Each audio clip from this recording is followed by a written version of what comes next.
Bien, buenas tardes y bienvenidos todos a su programa Contrapunto Liberal del Instituto Ecuatoriano de Economía Política. Mi nombre es Daniel Mayorga y para quienes aún no conocen el IEP, somos un think tank, un tanque de pensamiento fundado en 1991 que defiende las ideas de el progreso, la libertad, la propiedad privada, la economía de mercado y del capitalismo, porque es lo que genera prosperidad.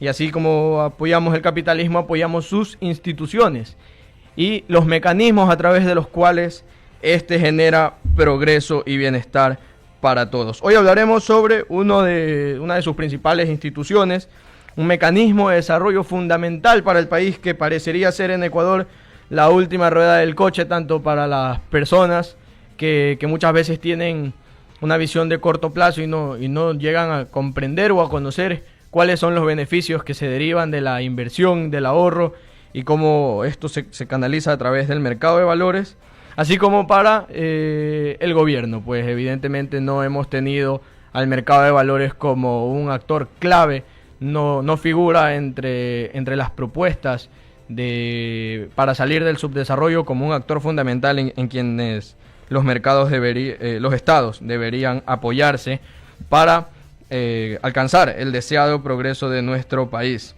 Para ello contamos el día de hoy con un invitado muy especial a quien agradecemos su participación. Él es Germán Cobos, gerente general de Silver Cross Casa de Valores y director de la Bolsa de Valores de Guayaquil. Germán, bienvenido, gracias por aceptar la invitación. Muchas gracias, encantado, muchas gracias. Es un placer para mí poder participar de este tipo de eventos, de entrevistas, para poder darle al público información que normalmente no es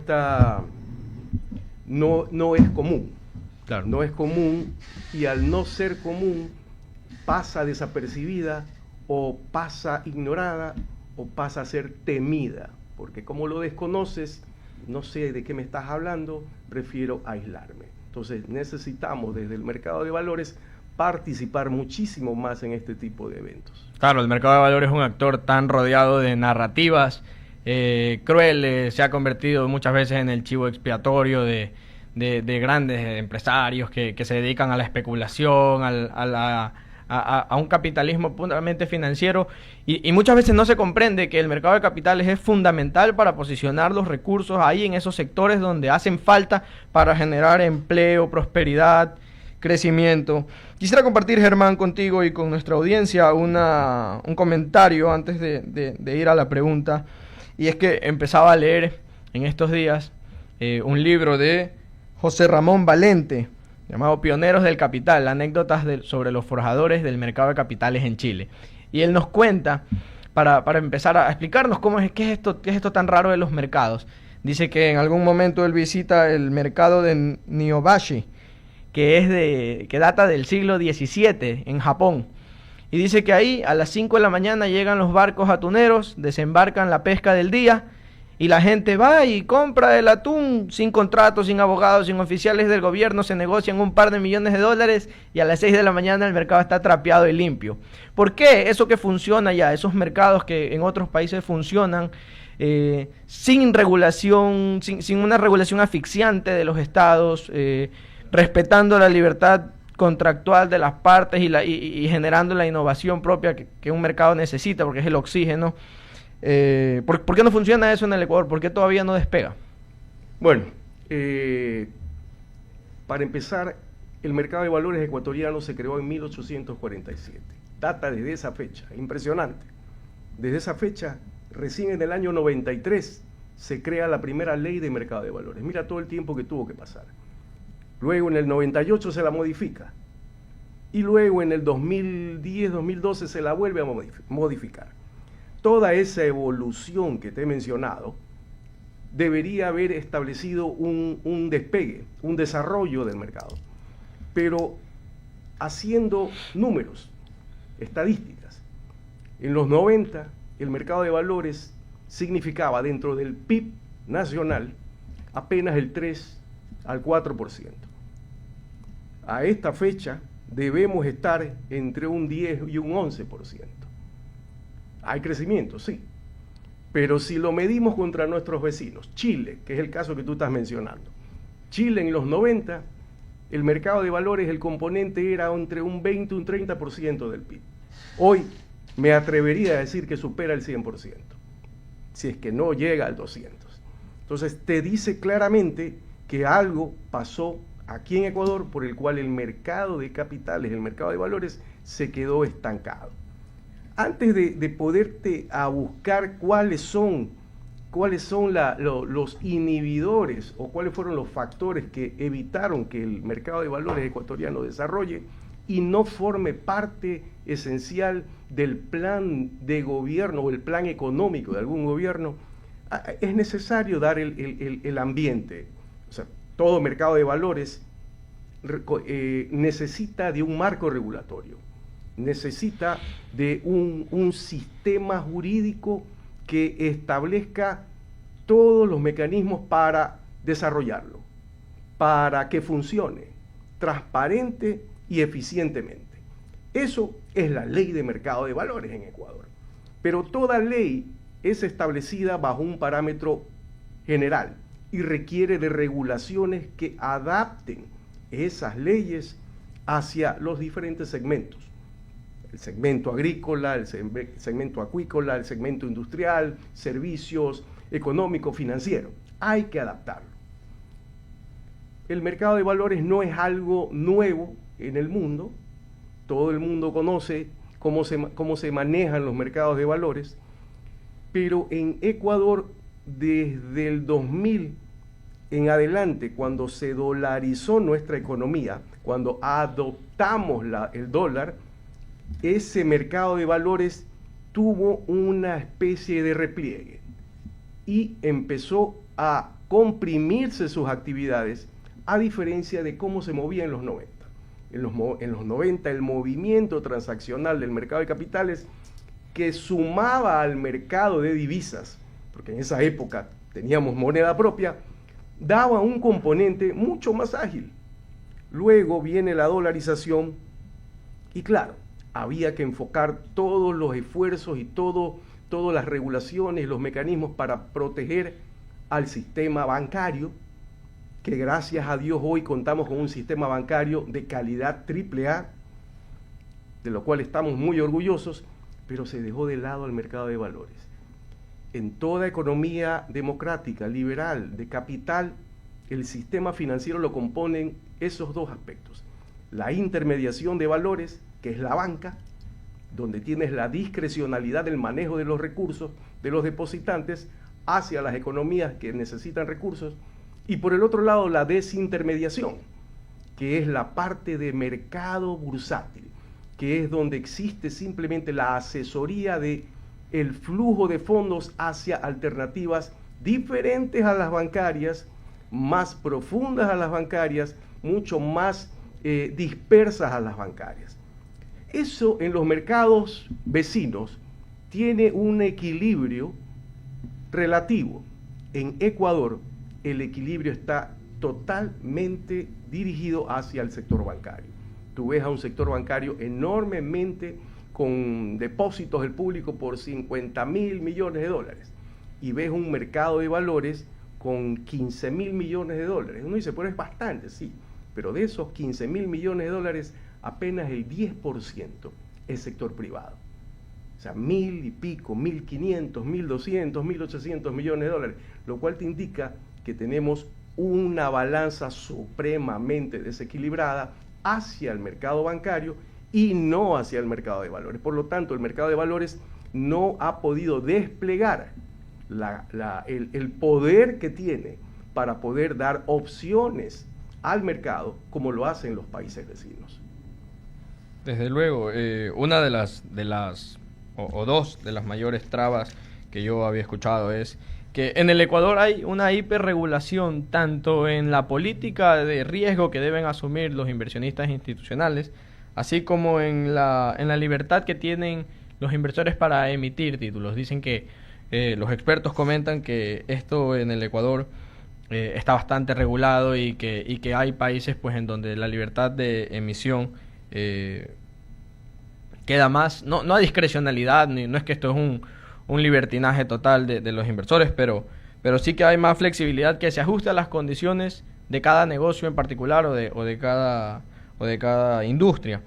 Pero algo que comentabas que es interesante, y es esto de que apenas el 10% de los fondos que hay en el mercado de valores corresponden a el sector privado, es decir, que hay una prevalecencia del sector público. ¿Quiere decir esto que en el Ecuador es muy complicado hacer negocios y hay altas barreras de entrada para que las empresas se financien a través del mercado de valores? ¿Y cómo pueden abaratarse esos costos de entrada o democratizar, si se quiere, el acceso a pequeños negocios para que se decanten por financiarse a través del mercado de valores y no solamente a través de los bancos?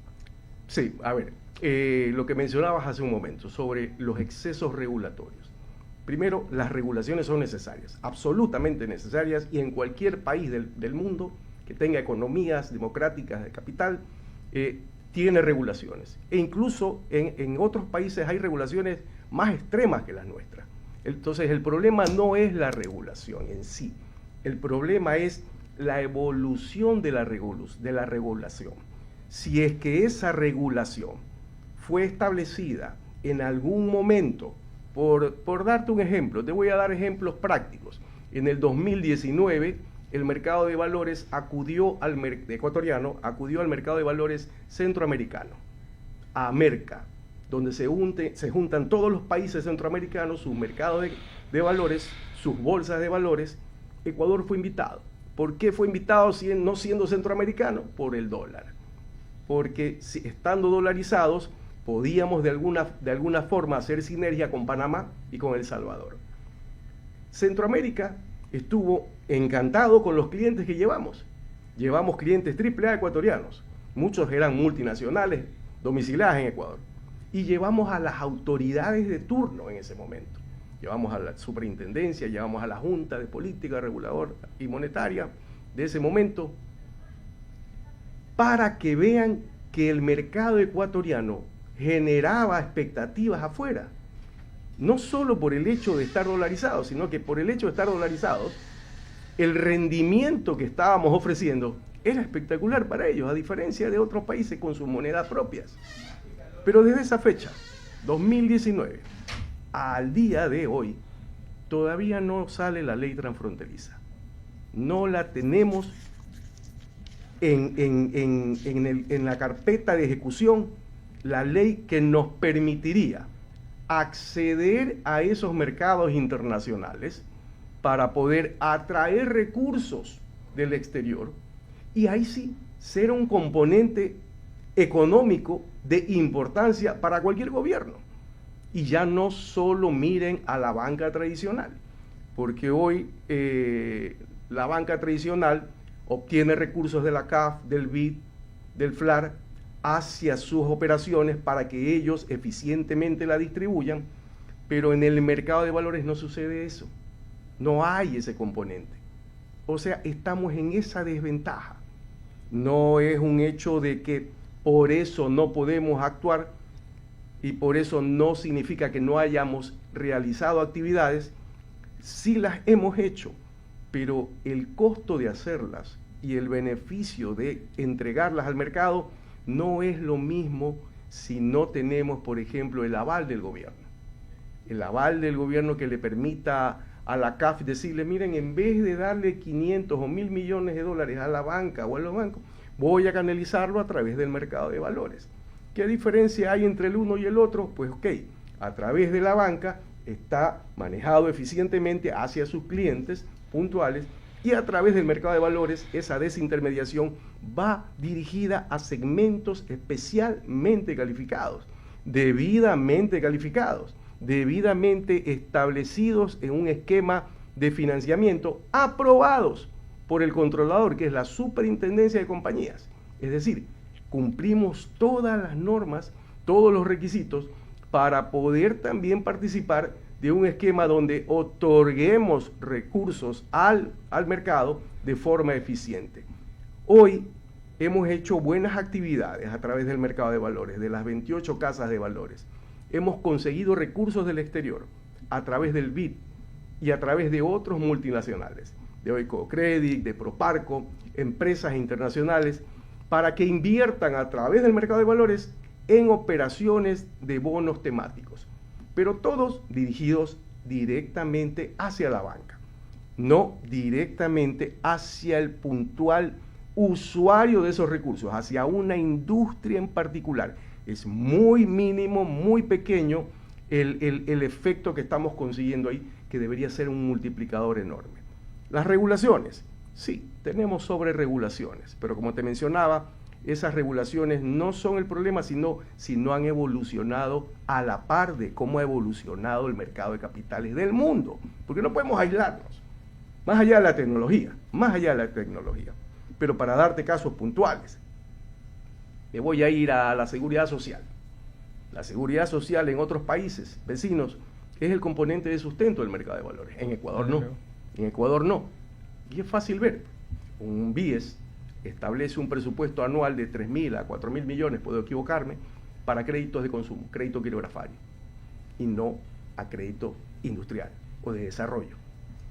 Ahí solamente te puedo decir que desde ese punto ya ves que el mercado de capitales no puede participar de eso. Y a costa también, teniendo un efecto institucional, a costa de un sistema previsional quebrado. Mira, el sistema previsional quebrado es algo a nivel mundial, por todas las condiciones. Pero más allá de eso... mencionabas, disculpa que te interrumpa, pero mencionabas la ley transfronteriza que desde el 2019 no la aprueban. Cuéntanos un poquito, ¿qué es esto de la ley transfronteriza? La ley transfronteriza establece simplemente los mecanismos regulatorios para que un país y otro país puedan unir o establecer una sincronización de sus esquemas tributarios, sus esquemas cambiarios, para poder que de uno a otro exista un intercambio de recursos y de títulos valores. Si yo quiero hacer una negociación con Salvador, o con Costa Rica, debo tener una regulación cambiaria que me permita establecer que el valor del activo que se va a colocar esté debidamente establecido en un componente de divisas, del marco de divisas que no afecte el valor del activo. El componente tributario. Hay países que tienen unas medidas tributarias a diferencia de Ecuador, Panamá, por ejemplo, que es considerado todavía paraíso fiscal en Ecuador, a pesar de que se lo eliminó de la lista de Gafi. Entonces, esos componentes nos impiden que yo vaya a Centroamérica y le diga a un inversionista, venga con sus recursos y adquiera una empresa de título AAA a través de la bolsa de valores. No puedo hacerlo porque no hay una ley que norme la forma de hacerlo. Significaría que yo le tengo que decir a ese señor, venga a Ecuador en un avión, venga y fírmeme toda esta cantidad de documentos, abra una cuenta en el banco y de ahí lo hacemos. Ese cliente me va a decir, muchas gracias, déjeme nomás en mi mercado, acá centroamericano, no voy a acudir a eso. Entonces, eso que te estoy mencionando ahorita, en la ley transfronteriza, en ese documento, en ese marco, establece los componentes compactados, condensados, para que podamos de forma óptima, de forma eficiente, transparente, realizar actividades. Más allá de la tecnología, porque está el tema de la tecnología, donde simplemente nos conectamos con esos mercados, se compran y se venden entre los operadores. Pero está el componente normativo, regulatorio, tributario y cambiario. ¿Por qué hago énfasis en esto de la ley transfronteriza? Porque así como nosotros podríamos atraer inversionistas de fuera, pues también mercados de valores de otros países a los que estaríamos virtualmente conectados podrían decirnos, inversionistas en Ecuador, no invierta en ese país que tiene crisis institucionales y alta incertidumbre, y vénganse acá. ¿No tiene miedo el mercado de valores nacional de abrirse al mundo y de competir en ese sentido? Y si no es, y definitivamente que no, pero ¿qué hace falta que acompañe a esa aprobación de una eventual ley transfronteriza para que el mercado de valores nacional esté lo suficientemente robusto y pueda hacer frente en competitividad con otros mercados de otros primero países? Tomando el tema que mencionas del miedo, bueno, el único miedo que deberíamos tener es a nuestra incompetencia, más no a la competencia del exterior. Hoy el exterior opera en Ecuador, ya opera desde hace muchos años. Desde hace muchos años opera aquí a nivel bancario e incluso a nivel bursátil. Tú puedes ver que hay empresas ecuatorianas que ya han emitido valores en Centroamérica, en Panamá. Un banco emitió en Panamá, algunos bancos han emitido en el exterior, en Nueva York, por ejemplo. Entonces, ya hemos operado con nuestros clientes en el exterior. El hecho de que abrimos esa ventana bajo la ley transfronteriza y que ingresen operadores internacionales acá, no debería darnos miedo, en absoluto, no debería darnos miedo. Pero para que eso se consolide en algo eficiente, algo que esté canalizado adecuadamente, hay muchos componentes que hay que corregir. Por ejemplo, y con lo cual el mercado de valores daría un salto enorme, un 50% de desarrollo en lo que es su composición, es que le devuelvan al mercado de valores al Consejo Nacional de Valores. En el 2012, en el cambio que hubo de la ley a la ley de mercado de valores, en una consideración que yo no le encuentro pies ni cabeza, la podría calificar de absurda, nos quitaron el Consejo Nacional de Valores y lo incorporaron a la Junta de Regulación de Política Monetaria, Fondos, Seguros y Mercado de Valores. El hecho de que esté ahí no es lo malo. El hecho de que esté ahí y nos pongan en el último carril de atención, eso es lo malo. Cuando teníamos el Consejo Nacional de Valores, que liderado siempre por la Superintendencia de Compañía, los teníamos ahí para nosotros. Todo lo podíamos discutir ahí. Todo lo podíamos ver todos los días, discutirlo. Hoy no, hoy tenemos que pedir cita, hoy tenemos que esperarnos que nos atiendan, tenemos que discutir, y tenemos ahí una ley transfronteriza que no. Entonces, si ese se llegase a realizar, si nos devolvieran el Consejo Nacional de Valores, olvídate, el mercado de valores cambiara enormemente. Más allá, el resto son regulaciones y codificaciones de forma. Por ejemplo, la ley de lavado de activos, la ley para prevención de lavado de activos, que es necesaria, es supremamente necesaria, pero si no está regulada de forma eficiente y con el pensamiento hacia el usuario, que es el cliente, y no viéndolo hacia la casa de valores o hacia el operador de valores, se convierte en una traba, se convierte en un impedimento, en un inhibidor que no me deja desarrollar. Por ejemplo, yo puedo hacer inversiones enormes en tecnología en mi casa de valores, pero si tú como autoridad me exiges que tengo que hacerte firmar todo, tengo que recibir primero todo un documento de quién eres, qué has hecho y tengo que firmarlo, decir ya te conocí. Aparte, ahora tengo que hacerte firmar un documento de conozca a su cliente. Tienes que darme toda tu pedigrí, todo lo que tú eres. Y más documentación que a la banca incluso. Luego tengo que hacerte firmar una liquidación de bolsa. Y por último, bajo normativa de la superintendencia, exige que los custodios, el DCVAL en este caso, también le vuelvan a pedir la misma información al cliente. Entonces estamos hablando de casi un antagonismo para que un inversionista diga, ¿sabes qué? Acabo de venir de la banca haciendo exactamente lo mismo, o sea, tendría que hacerlo 3 veces. Entonces, ese componente que es de forma, donde lo hemos discutido en muchas entrevistas, si ya ese cliente viene de la banca, porque en el concepto de desintermediación a la casa de valores no es que yo capto recursos, es la banca la que los capta. Una inversión en mercado de valores no viene en efectivo, viene de la banca, y en la banca ya se aplicó todos esos mecanismos de control, Sentinel, oficial de riesgo, oficial de cumplimiento, todo eso acá al mercado de valores ya debe venir completamente liberado de esa carga.